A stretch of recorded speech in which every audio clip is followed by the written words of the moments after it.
Welcome, Taste Buds. It's Easter time. I'm Chef Michelle Bernstein, and as you know, I love celebrating holidays with family and food, and not always in that order. Join me today for recipes to celebrate Easter next on SoFlo Taste. This is South Florida. It's where I live and work. I'm Chef Michelle Bernstein. South Florida is more than sun, sand, and sea. It's a lifestyle of fashion, sound, culture, and of course, food. Food with taste from all over the world. Join me as we celebrate the food of South Florida and the people who love it. Join me as we experience SoFlo Taste. Welcome, Taste Buds, and welcome to SoFlo Taste here in the Goya Kitchen at JA World in Coconut Creek. It's Easter, and Easter is more than hollow chocolate bunnies, Cadbury eggs, and cakes in the shape of lambs. Today I thought it would be fun to put on your Easter bonnet and join my Easter parade of Easter food. So let's get cooking. Of course I have to make some type of lamb, so I figured my favorite would be a rack of lamb or lamb chops. Here is this gorgeous rack of lamb. You can get them right now at Delaware Chicken Farm and Seafood Market. My friends over there, they want you to know their parking lot redesign is complete, and it makes curbside delivery so much easier at their store in Hollywood at 4191 State Road 7. Go to delawarechicken.com or call 954-983-6831. You can get this gorgeous rack of lamb. So let's get started. I've got some minced garlic, some minced shallots. I have some oregano growing, and I love fresh oregano. I don't know why I don't use it more often, so if you have or can get some fresh oregano, great, and if not, I really don't mind if you use the dried stuff. It kind of gives you this flavor of a little bit of a Greek dish meets a little bit of Middle Eastern. So I'm gonna add in the pomegranate molasses, and you can find this either online or you can go to any Middle Eastern store to get it. A little bit of fresh squeezed lemon, not much, only about 1 lemon is enough. And then of course some olive oil. And finally salt and pepper. Now you don't need to marinate for very long.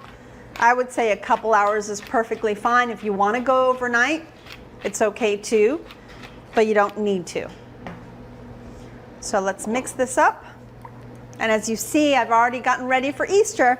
We have our cheddar cheese drop biscuits over here. If you want the recipe, go to SoFloTaste.com. It has that one and all the other recipes I've always done throughout the show. But I love having biscuits nearby for Easter. I don't know, they make it very celebratory. So pour this marinade on, like I said. And then if you look over here, I already have one that's been marinating. This has been marinating for about 4 hours.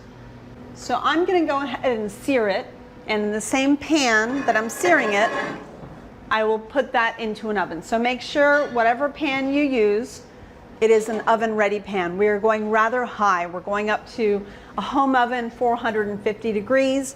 So you really want something that can sustain the heat. I have a cast iron pan. It's my favorite pan for starting on a stove and finishing in an oven because it can really handle the heat. So I'm just going to kind of wipe off the oregano because it will definitely caramelize heavily. And I'm just going to add a little bit of oil to my pan. And honestly, I don't think we need the butter for this one. There's enough fat on this lamb that we really don't need butter today, but we do need a nice amount of salt and pepper on both sides.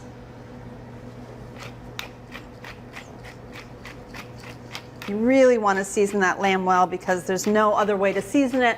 We're not slicing it into individual chops, so you really want to get as much seasoning as you can now. So let's go ahead and go right in. Of course, the fat cap down to sear it off. Now it's time to season the other side.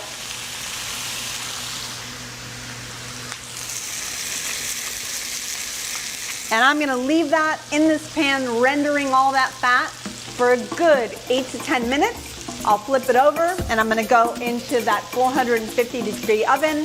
When you come back, we'll jump right into our side dishes. So first, as I stand here, I am not wearing a mask. I just want you to know that. But everyone else here is, right guys? So, masks up, SoFlo. Come right back. For more information on today's show, or to see a previous episode, or just to ask me a question, please go to our website, SoFloTaste.com. It's your one-stop shop for everything SoFlo Taste.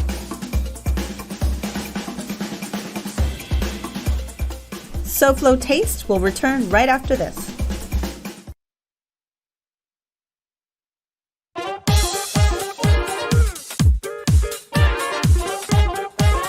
Celebrate the food of South Florida at SoFloTaste.com. It's the place to ask me a question or make a comment, especially good comments. Again, SoFloTaste.com. Now back to the cooking.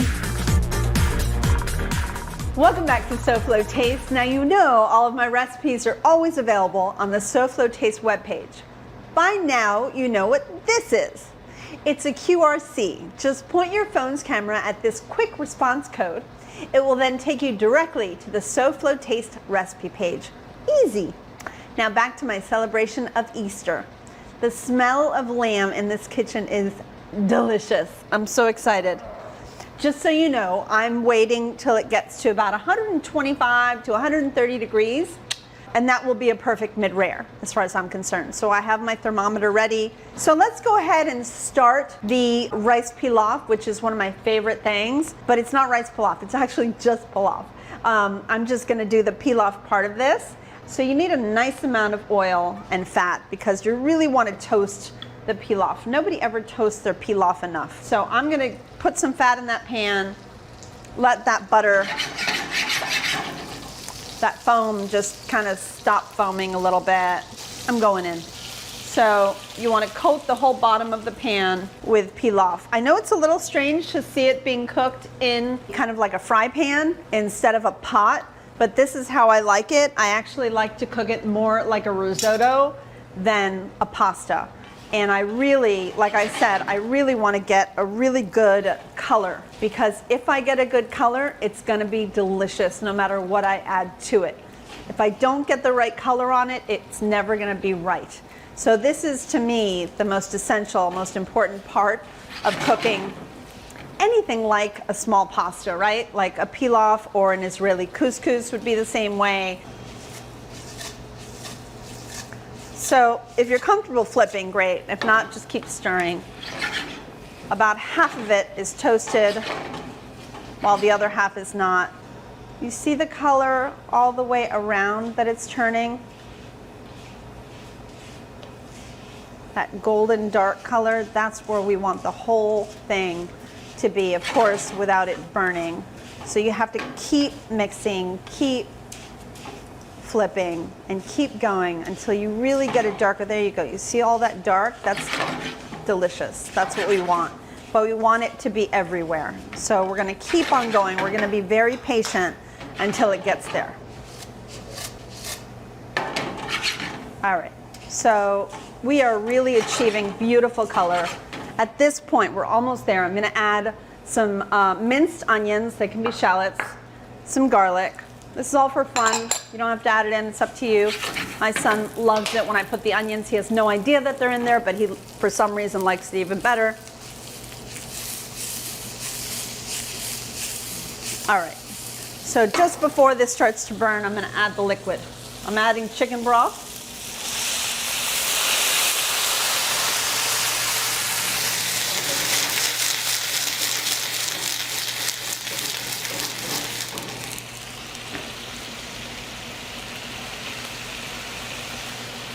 As always, you can turn this into a vegetarian dish and just do vegetable broth. You can take out the butter if you want to, but I love this with chicken broth. I don't know, there's something, I know it's Easter, but I'm gonna be a Bernstein. There's something very Jewish about using chicken broth or chicken stock in a lot of these recipes. It just reminds me so much of my mother's cooking. So no matter what holiday it is, of course, right now it's an appreciation of Easter, I just love to give it that little hint of richness that I find you get only in something like a chicken stock or chicken broth. I'm gonna actually take the temperature of the lamb before we take a quick break. Make sure I'm on. Okay, let's take a look and see how we're doing. Woo!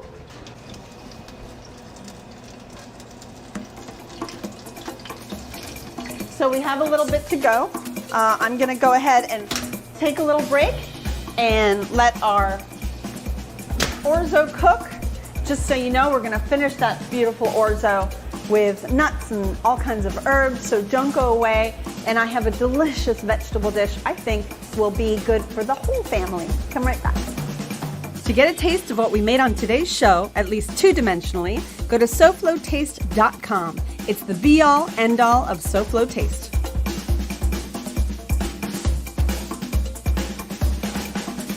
Come back to the Goya Kitchen at J.A. World, Michelle, and the food. This is SoFlo Taste.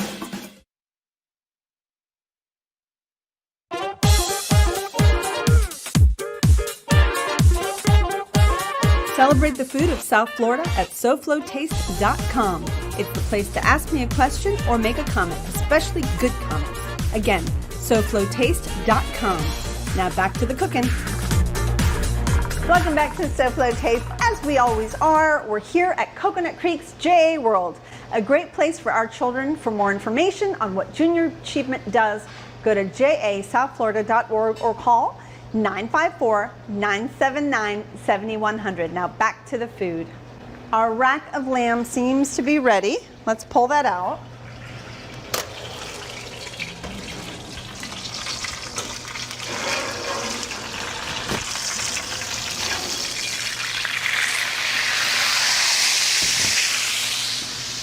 So you really want this to rest. And of course you don't want it to rest in the pan, because what it will do, the residual heat will keep cooking that lamb. And I like my lamb a little under. If you want to cook your lamb a little longer, by all means go for it. You can still invite me for dinner. I'll still eat it if it's medium well. All right, so while that rests, I thought it would be nice to make glazed carrots. It's something I always forget about, and I don't know why. It's so delicious and so yummy. You know, you don't have to make them with those fancy baby carrots. You can get these gorgeous organic carrots with the tops on them, but I also actually braise carrot tops for myself. I'm the one person in my family that loves it. So I'm just gonna cut these to where there's a little bit of the top showing, because I think it's really important that our kids, mostly our kids, really know that these are vegetables that have been pulled up from dirt and they're pulled by the tops. And I'm actually growing carrots right now, and I have more top than I have carrot, believe it or not.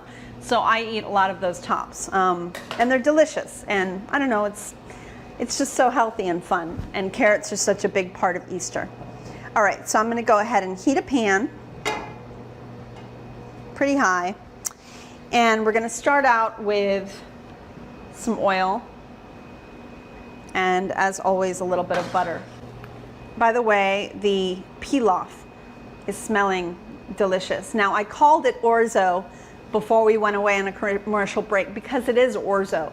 Orzo and pilaf are exactly the same thing. Pilaf is just in the style that you cook it, just like risotto isn't actually rice. It's in the style that you cook arborio or carnaroli rice.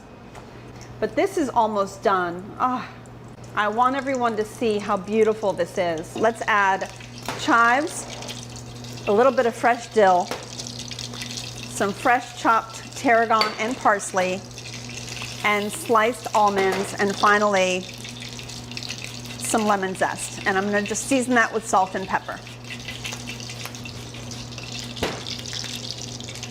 Delicious.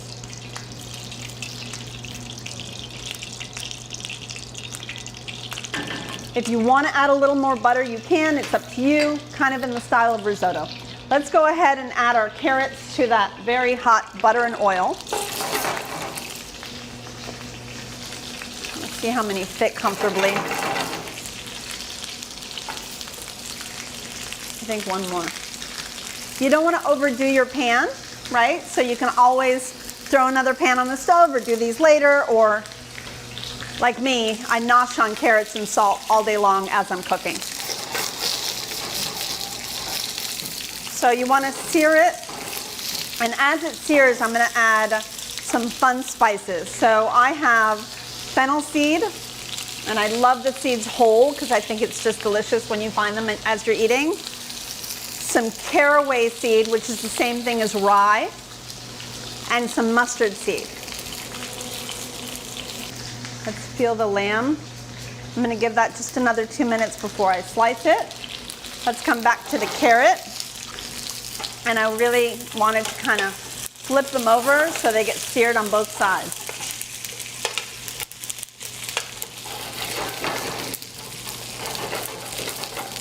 All right, the next thing you want to do with the carrot, because we're braising them, we're going to add just a little bit of sugar to it. I know that carrots naturally have a lot of sugar, but this really helps in the caramelization process. And it gives it that beautiful glaze that you're always looking for in glazed carrots, as well as a nice amount of salt. And then finally, again, a little bit of stock.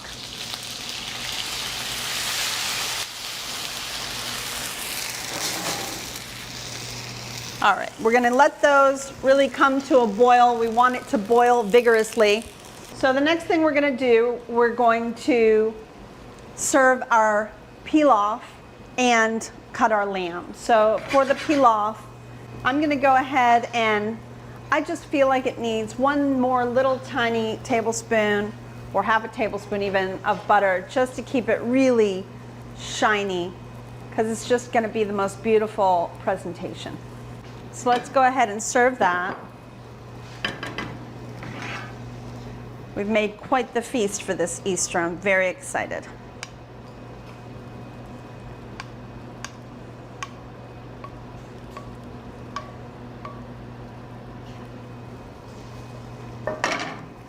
Look how beautiful that dish is.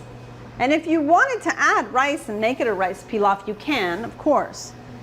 I'm handing it over to you now. Let's go ahead and slice our lamb.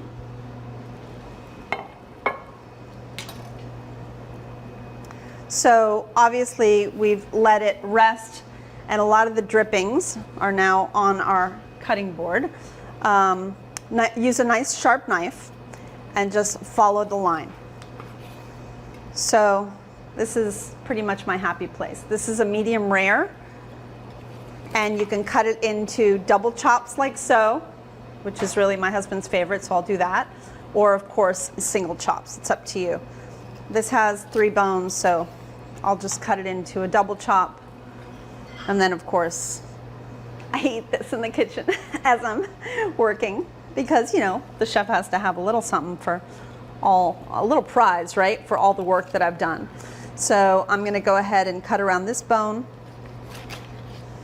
And here's another 2 double chops. Wow.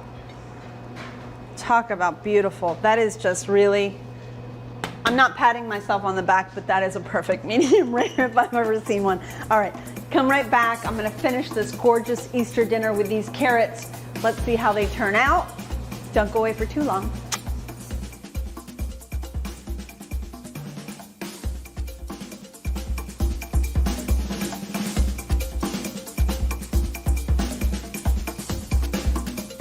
The fun continues right after SoFlo Taste with SoFlo Home Project, next on Local 10.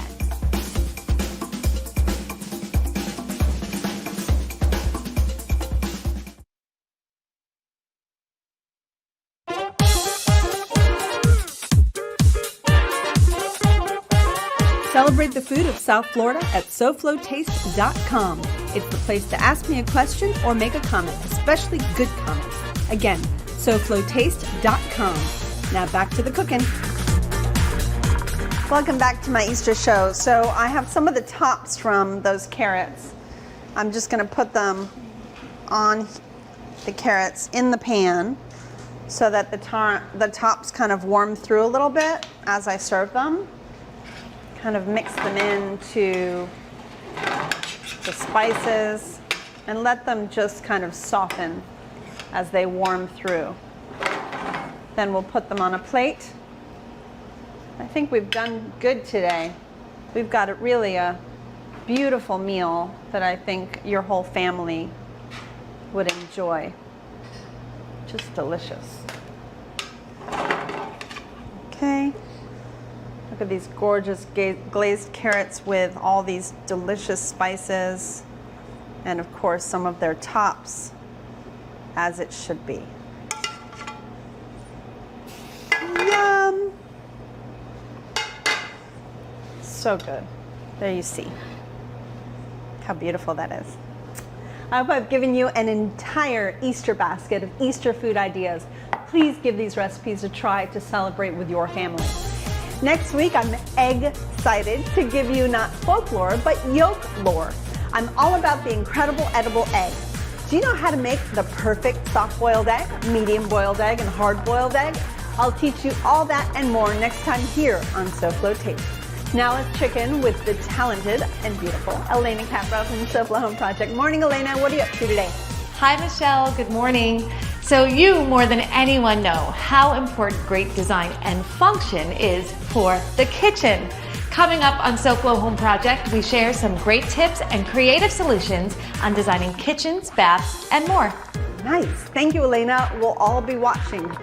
So taste buds, please be smart, be safe, and be well. And I'll see you next week. Goodbye and good taste.